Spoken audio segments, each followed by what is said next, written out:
Hey guys, back with another video. Review on Fire Emblem Awakening. Yeah, I finished this game. Yeah, I did a video not too long ago talking about my struggle to get into this series. And, well, for whatever reason, I decided to give it one last shot. And what do you know? I finally was able to get into it and enjoy it. Crazy. And I don't exactly know why. I think I just needed to push a little further and of course play on the mode with no permadeath because I really don't think that's for me. But yeah, I was able to get into this game. In fact, I probably even like this game more than Stella Glow. It's a really fantastic game, at least as far as gameplay goes. And I'm definitely going to be picking up Fire Emblem Fates. It's kind of funny. I was playing this one, and then other people are going to be playing this new one that comes out. I'm going to wait till later in the year before I pick that one up, and I would really like to not have to buy both versions of that, but I might have to, unless I'm hoping Nintendo does like a version with all three on it, and not like it's not only that special edition. Like it's kind of bullshit how that's the only way to get all three games on one cartridge. But whatever. Fire Emblem Awakening. Let's talk about this game. So yeah, I guess this will be kind of like a traditional review. I'll start with the story. I don't want to say too much. It's like you have a player character in this. Really, the character's name is Robin, but you can name him or her whatever you want. And your character has amnesia. We've seen that before a million times. And Prince Crom finds you, and he's kind of leading this army of, I think they call them shepherds. And the story kind of starts out as your kind of like your typical war-driven type storyline, and then it kind of changes into the save the world type storyline by the end. There's an interesting time travel twist in this game, but unfortunately they don't really do much with it. You could get really complex with that kind of thing, but this game the story is simple. They keep things simple, and I didn't mind it so much, and the story works here. It's mostly serious, though it has some moments of humor, especially with the conversations between characters. But yeah, it's definitely mostly serious. It's got some political intrigue, but I can't say it's the most exciting story or the most unique story out there. This kind of plot I've seen before in RPGs, and the Fire Emblem series is not really known for their great storylines. Although I have heard that this is actually still considered one of the weaker storylines in the series. Path of Radiance is apparently supposed to have like the best storyline in the series, and maybe a couple others. But yeah, the story it's okay. The characters, on the other hand, I think are actually quite good. There's not really a character I didn't like. Now, because there's so many characters, like they don't get an insane amount of depth or character development, but I think the characters that are here are quite strong. Like, I don't know, there isn't really a character that I hated. Maybe a few characters that were boring, but I don't know, I liked quite a few of the characters. So yeah, I mean, I guess that's it with the story and game, at least the story and characters. So let's talk about the gameplay, which is the main reason why I like this game and why I enjoy it. But it was hard to get into. Why I don't know. Even with the casual mode turned on, where your characters won't die for good if you lose, and I had characters die constantly, even on the normal casual mode, even though the game on the whole is actually really easy. I didn't really struggle much. I don't think I've only got like a couple game overs, and that's because I sent in Crom or my main character, and I was being stupid with them, and if they die, you fail instantly. But yeah, the game's fairly easy. Gameplay-wise, it's, this game, Fire Emblem Awakening, really, it has a broad appeal, I guess, because the series is huge now because of this game. So many people got into the series with this one, and it was, this game was intended to be the last game in the series, kind of the last hurrah, and luckily it sold well, and especially in the West. And now everyone's Fire Emblem crazy, but it's interesting because this game has got it's similar to Fire Emblem: The Sacred Stones, which is one I've played before, where you've got a world map where you can go from mission to mission, and you can go to different shops to buy weapons and armor, and then there's like some side missions that pop up sometimes where you can recruit characters. And I think the series wasn't always like that. And the more traditional Fire Emblem experience is actually just going from mission to mission and not being able to grind on random battles, which you can grind in this game, but you can't grind like constantly. Like basically every time you clear a story mission, like a couple battles will pop up on the map that you can do for experience. But once you've done those battles, that's it. You can't gain any more experience unless you get through the next story mission. Where I think really like older Fire Emblem games, you had to just go mission to mission to mission. And Fire Emblem Fates, they're bringing that back for one of the versions of the game, I guess, because a lot of hardcore Fire Emblem fans are not crazy about Awakening and how casual it is, but yeah, so you've got the world map, you can do random battles, and then you've got your story missions that you're going to. Battles are grid-based, turn-based battles, and when you attack an enemy character, you get like a little animation showing your character attack the enemy character and vice versa. Which is really neat. I always enjoyed watching those animations. You can fast forward through them if you want, but I thought they were enjoyable to watch. So terrain, you got to take terrain into account. Where some maps will have like like if like you're in a heavily forested area, your winged units, like your units on wyverns or whatever, can travel further through that stuff. Where your other characters will be slower. There's like lava, there's maps with lava on it where you can get hit by it. There's a few different terrain effects that you'll come across, but the actual missions themselves, there's not a whole lot of variety to them. It's usually either kill all the enemies on the map or kill the enemy commander. And actually, I think previous Fire Emblem games had more varied objectives, which some people, I guess, were disappointed at that. The only annoying thing is the way reinforcements work in this game. Luckily, there's not too many maps where this happens, but there'll be these forts in some maps where if you don't have a character standing on the fort, enemies will constantly respawn from them. Luckily, only a few maps use this, because that I thought was very frustrating. There's one map towards the end of the game that was really annoying with that. And sometimes you'll find villages on the maps where you can like talk to the townspeople in the village and they'll give you an item or whatever.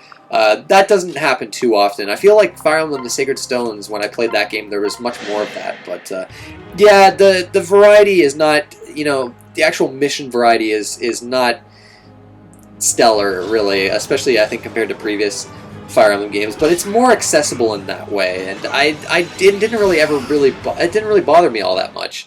But I can see why, I guess, with Fire Emblem Fates they're going with two versions, a version similar to Awakening, and then the more traditional, kind of more hardcore experience with, I think, Conquest it's called. But yeah, the big thing with Awakening is the pair-up mechanic. This was added to Awakening, where if you've got two characters standing next to each other, they can build up their relationship. And there's a few different levels depending on the characters. And if they get to a relationship level of S, they can marry and have kids. And the kids you'll find in different optional maps, and they'll take their parents' stats and skills, because each character has their own different class and skills and favored weapon types. And the pair-up mechanic, you can also actually like pair up your units physically, where you can have two units pair up together, but only one character attacks an enemy. And I didn't really use that much because only one character gets the experience. Sometimes the character on the side will attack the other enemy unit, but it's not 100% of the time. So I found it was, at least for me, I enjoyed it more when I just had characters standing next to each other, where I could actually use all my characters. But it's one of those mechanics where I wasn't crazy about it at first, but it started to grow on me. And I like the kind of bonuses it gives with gameplay, and I like all the different conversations your characters have when you go back to the barracks. You kind of get to see your characters' relationships grow, and it's cool to see what kid comes out from the different relationships that you have with all your different characters. And it's kind of overwhelming. Like, there's a lot of characters in this game. Some battles, you've got like 12 characters, and then you're fighting like 35 enemies at a time sometimes. But the battles are still fast. They're quite fast, and they're always enjoyable. I didn't find like the battles ever really outstayed their welcome, really. But yeah, the whole pair-up relationship mechanic, it's very, it's got that waifu thing going on, which I guess hardcore Fire Emblem fans are kind of annoyed by that. And they've kind of doubled down on that kind of stuff in the new one, apparently. I enjoyed it. I thought it was nice. But apparently in Fire Emblem Fates, there's no longer, like, you get better bonuses from your characters just standing next to each other, which I appreciate, because the thing I didn't like about the pair-up mechanic is having to, pair up your two units that you want to build a relationship, like pairing them up physically, because the one character won't get as much experience, and then they might get under-leveled.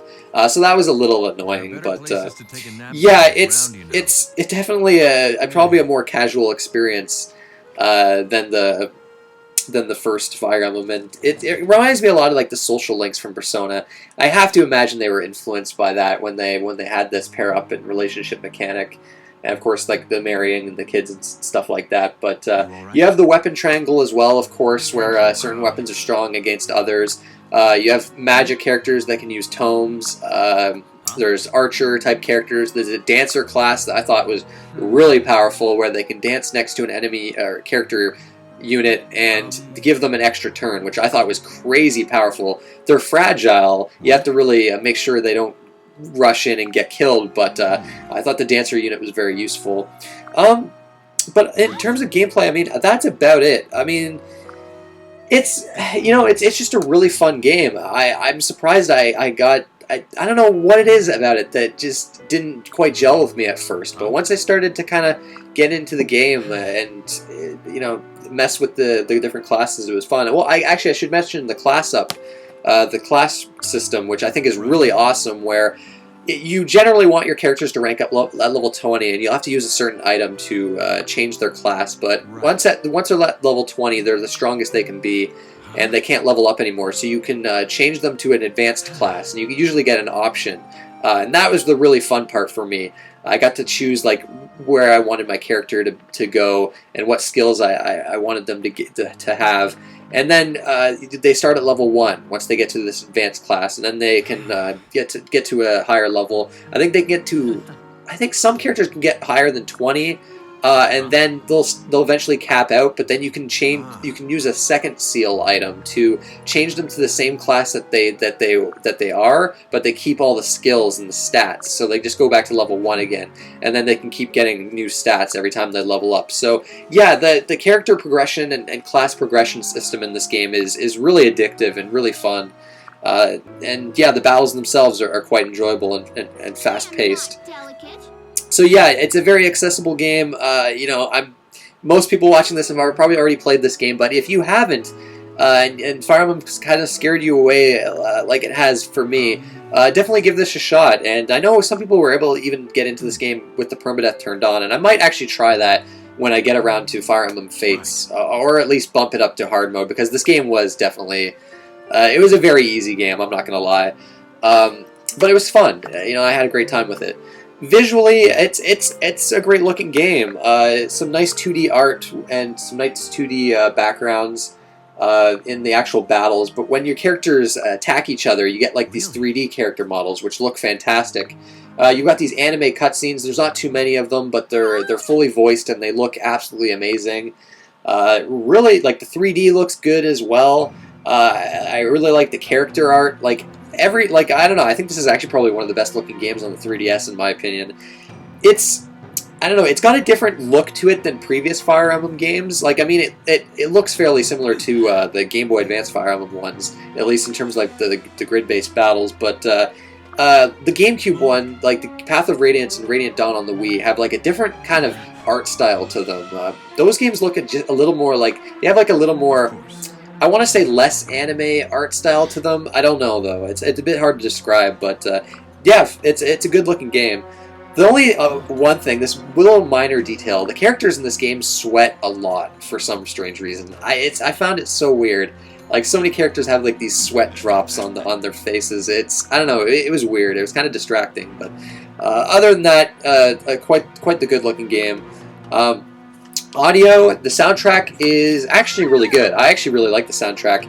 Most of it is not really memorable, but there was a few songs that I thought were amazing.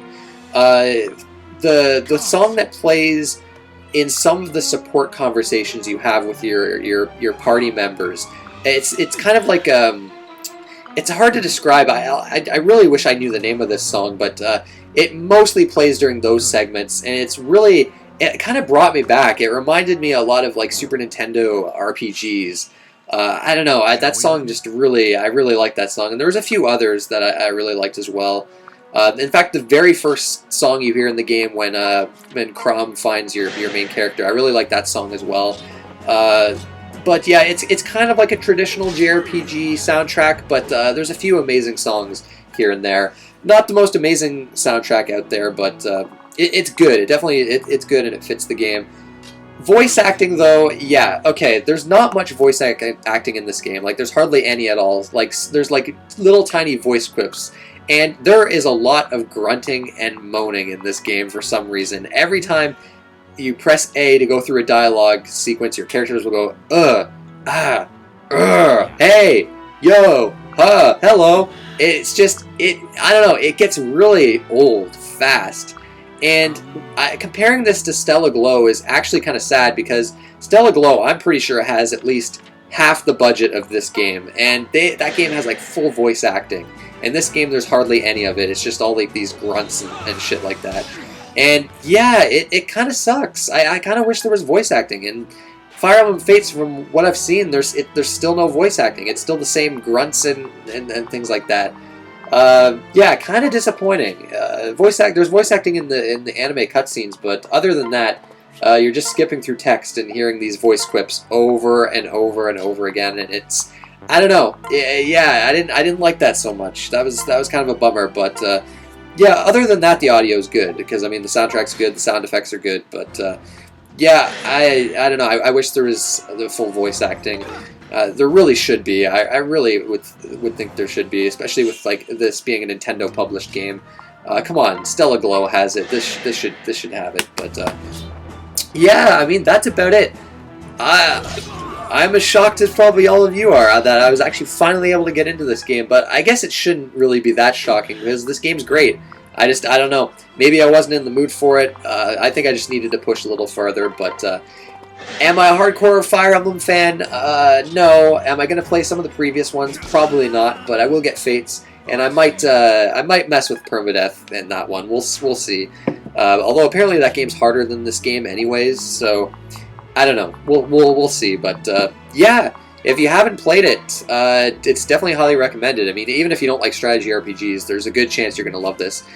It doesn't beat Final Fantasy Tactics for me. That game is still top tier for me, especially since that game has a far better story. But yeah, it's definitely one of the best games on the 3DS. It's fantastic. I was very addicted to it. I really couldn't put it down until I was finished. Oh yeah, I guess how long it took. 26 hours to beat the game, so it's not too long either. It's like the perfect length for me too, actually. I thought it never dragged at all. Yeah, yeah, a superb, absolutely superb game. Really glad I finally was able to get into it. But that's it, guys. I want to thank you for watching, and I'll see you next time.